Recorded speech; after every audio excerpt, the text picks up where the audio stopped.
Hey yo, what is up guys, it's your boy, I'm here bringing you another video today. Today guys, we're going to be doing the top 5 attackers in Grand Summoners. I want to say real quick though, is that it is extremely late where I am. It's actually 4 a.m. in the morning. I was about to go to sleep, but then I remember I told everybody I was going to have this out today, so I cannot go to sleep I gotta keep grinding, you feel me? But it's 4 a.m. in the morning, and I've been busy, so if I say some stuff wrong or whatever the case may be, just know that is the case. But either way though, and also this may be extremely shorter because I really don't want to go into too much detail because I am extremely tired. So yeah, let's just get right into it. Coming in at the number 5 spot is Saitama. Now real quick, what I want to say is, before we even keep on doing this list, what is this list like rating off of, right? Like the top 5 units, what are they? These units have to deal damage, and this list also evaluates their utility to a team. So if a unit just only brings damage and nothing else, they probably won't be rated as high as other units. So just keep that in mind while we're going through this. But apart from that though, we have Saitama at number 5. I think this is a really good spot to put Saitama. I even asked my chat, we were talking about it, and everybody was saying that Saitama should be number 5. For one, his awakening is not out yet in global, and for two, he does do a ton of damage, but he doesn't really bring anything to the team, so they think he's a very solid number 5 unit. So what does Saitama do? I have not, did a showcase on because I don't have him, but Nightwolf Minutes does have an amazing review over on the forums. I'll link that in the description below so you guys can go check this out. But what does Saitama do? So first off, his art just does light damage, 2,700% light damage, break power 1,600, pretty okay. Then his art, his normal art, does probably as much as a true art nowadays. 30,000% light damage physical, break power 3,000. That's really good. On top of this as well, damage disabled level 5 is really good. This will increase defense by 50% when user is damage disabled, which I'm pretty sure that's whenever you're flinched or stunned, or the case may be, you're actually going to get 50% more defense during that time. He also has massive enemy killer, which this would deal, he's going to deal more damage to giant bosses by 50%. So this 30,000 right here is actually a little bit more than that. So keep that in mind as well, that he's going to deal even more damage. Or I don't actually think it messes with a mob. Actually, yeah, it probably does. I don't know. I don't want to get into, I'm tired, okay? I don't want to get into all the math that Grand Summoners has to offer. Then, of course, he has the strongest hero ability. This will negate all status elements apart from Feint. When near death, he will also negate 2,800 damage in total for 20 seconds. Has a 60-second cooldown. Really good. His equipment at max limit break, 5 physical attack, 5-star defense, and 5-star defense. Really good overall. Nightwolf has an entire thing on him, so if you guys want to go check it out, of course, check out the description, take you right to Nightwolf Menace's review. Now, moving on to the number 4 spot, however, is, don't you love when this game doesn't load?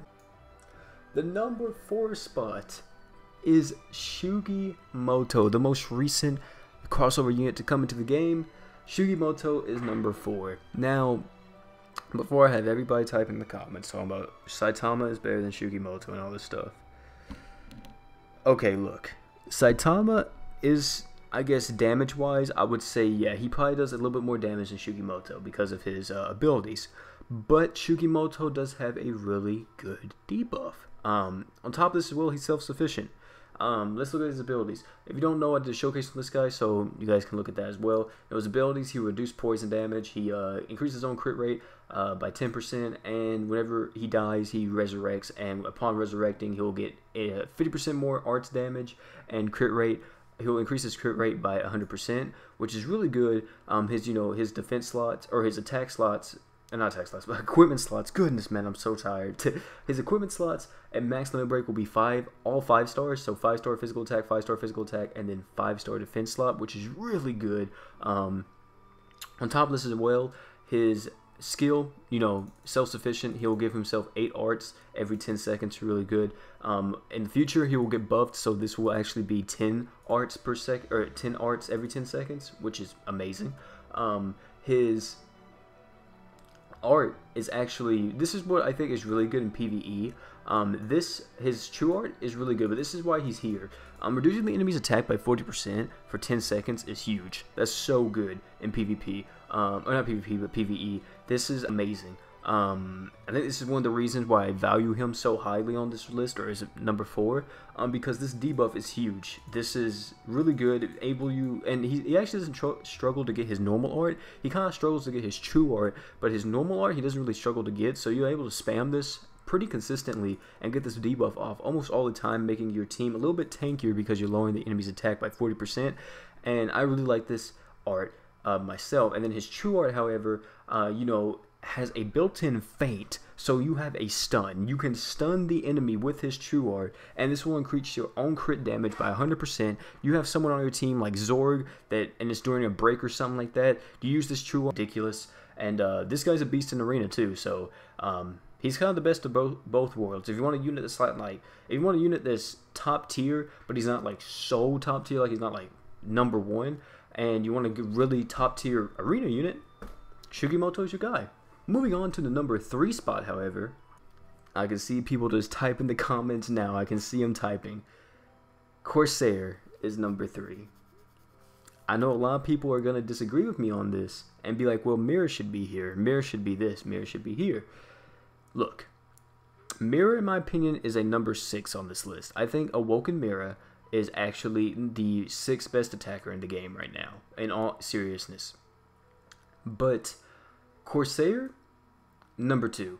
No, not number 2, number 3, all the way. The reason for that is people do not understand how strong this unit really is. For one, she has built-in, she's self-sufficient. She gives herself BE, or she doesn't give herself BE, but she gains 20% more BE. On top of this, she will buff up her damage and all water elemental units' damage by 30%. Really good. On top of this, with her true weapon, giving her a 70% damage buff. On top of this 30%, giving her a 100% damage buff in total. And then, actually no, it's a 105% actually. And then if you have a true weapon, which I will say this, Corsair will need her true weapon in order for her to be number 3. If you do not have Corsair's true weapon, you have Mira, and you don't have Mira's true weapon, she will be better. But at that point, if you have anybody's true weapon, they're going to be ranked a little bit higher. But still, I'm considering that most people do, or I'm considering you do have her true weapon. If you do not, then she will probably not be number 3 for you, just damage-wise, but she'll still be a very good unit.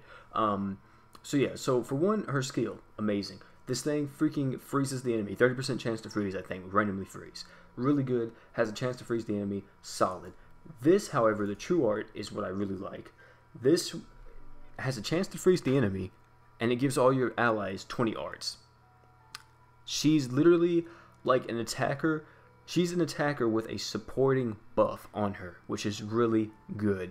On top of that as well, not only does she do that right, the freeze is huge. Any boss that can be frozen, and you can pretty much, you don't need a breaker at that point. If Corsair is in the boss fight, and if a boss can be frozen, if the boss cannot be frozen, Corsair isn't as good against them. She's still good, but not just as good. If the boss can be frozen, however, you pretty much don't even need a breaker. Corsair will literally be the breaker. She will just freeze the boss every single time with her true art. And you'll be like, oh, people, what happens if the boss, gets their art back before you get your true art back? That won't happen. I promise you. Most of the time, unless it's like certain circumstances, it's different. But most of the time, Corsair's going to get her true art back before the boss even gets like halfway up with his art, or his or her art. So that's one reason why I value her so highly. She can literally stop your team from dying, which is so huge. And having 2 freezes is really good. Also, she does really good damage for a free unit, and she's a free unit, like I said. Also, a lot of people may say, what do I think about Clyde? I'll add this in real quick too. Clyde is really good as well. People don't use him though, but I think Clyde is really solid. If you have Clyde and you have his true weapon, use him, dude. He's a good unit. I consider him an A tier unit. So if you have Clyde and you don't have Corsair, use Clyde, because Clyde's really good as well. But that's just a side note. But yeah, Corsair comes in number 3. Bum, bum, bum. Coming in at number 2 is none other than the man, the myth, the legend himself, Awoken Zord. This unit is insane. He's actually like stupid. With his true weapon, his defense and his attack is stupid. It's so stupid. Everything about Zord is just stupid. First off, let me talk about him. So, Zord's normal stats, or not even normal, his max limit break stats are insane. They're insane for one. Making him being an attacker, he's extremely tanky. Factoring in the 50% buff that he gets from his true equip, this is actually insane. By 50% buff, I mean 50% defense buff. He is actually extremely tanky. On top of this, factor in that the skill will heal your own HP by 100 every 9 seconds. On top of you having a support character on the team, more than likely. It's crazy. That's so stupid. You know what I mean? And then this guy's insane. I think people don't understand the value of having Zord on your team. Zord, the reason why he is ranked so high, on top of him having, god killers and freaking demon killers, this man literally has one of the best arts in the game. What does his true art do? His true art will do 24,900% light damage physical. He will give his own arts gauge 50 up, and then he will feint the enemy with a high probability. This feint goes off almost all the time. It's like Corsair's freeze. Corsair's freeze goes off almost all the time. This one, it goes off. It's the same way with Corsair's freeze. Same exact thing. It goes off almost all the time. This freaking true art can, because I don't think there's a boss in the game that's actually resistant to feint. I may be wrong about that though. There may be like one boss in the game that's resistant to feint, but being able to just feint the boss every single time is so huge. And then yeah, Zord's BE gain isn't like super top tier. Like, he may not be able to get his true art all the time, but you don't need to worry about that. You still have a chance to feint the enemy with your normal art. So let's say this, right? If the boss gauge gets up all the way and it's full, and you guys can't break the boss in time, or you guys can't get like anything off to like stop the boss, here comes Zord with his freaking true art, stabs this boss, and boom, the boss is stunned. And then the boss isn't gonna do nothing for another like few seconds. And then at that point, Zord's already working on his next art, giving him 50 up on his next art. On top of that too, factor in that you have maybe a Serpa on your team, factor in you may have Mako or Serpa, spamming their arts all the time. He's gonna be back up at this in no time, you know what I mean? But this guy, not only is his feinting really good, he does some serious damage. His Hero Female, which is his normal ability, this is his level 1 ability, gives him 30% crit rate. On top of his event items, during breaks gives him an insane amount of crit rate for him and his party. And then his true weapon on top of this as well gives him an insane amount of crit rate too. It's stupid. This guy, I'm pretty sure, can hit 100% crit rate during the boss break by himself using equipment from his event or his true weapon.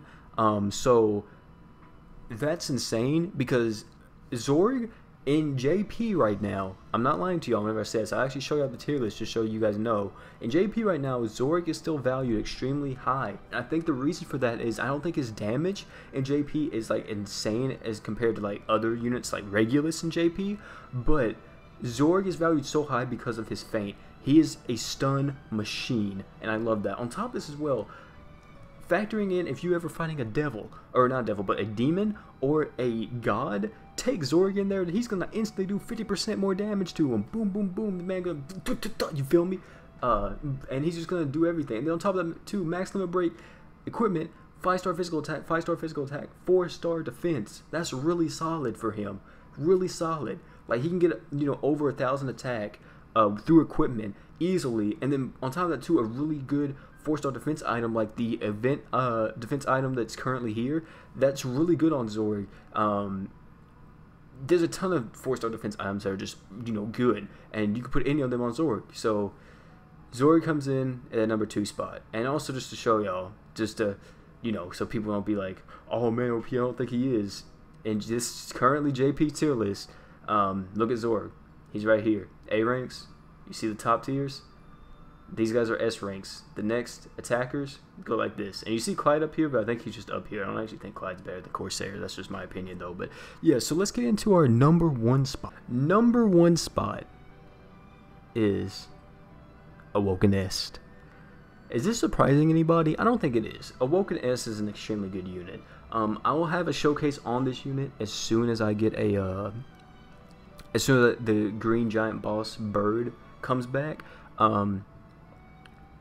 As soon as that boss comes back, I'll have a showcase on this unit. But for now, I'm going to link y'all to this. But yeah, this unit is insane. This unit, as soon as she gets into the fight, let's talk about her abilities, because this is really where she becomes super stupid. Her abilities, instantly she gets into the fight, she will have the break value of the boss. Instantly, just boom, half break. Boom, boss is at half break. Helps you out so much when using your art and your true art. On top of this as well, she will give herself 50% more damage to giant bosses. Really good.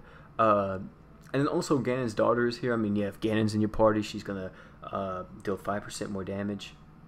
But still, her skill is with 2,800% water physical damage. It will freeze the enemy with a probability, so that means like a 30% chance to freeze the enemy. Her art, however, does 14,000% water physical damage, and it has a 70%, or not 70%, but it will buff up your allies' damage by 70% during boss break.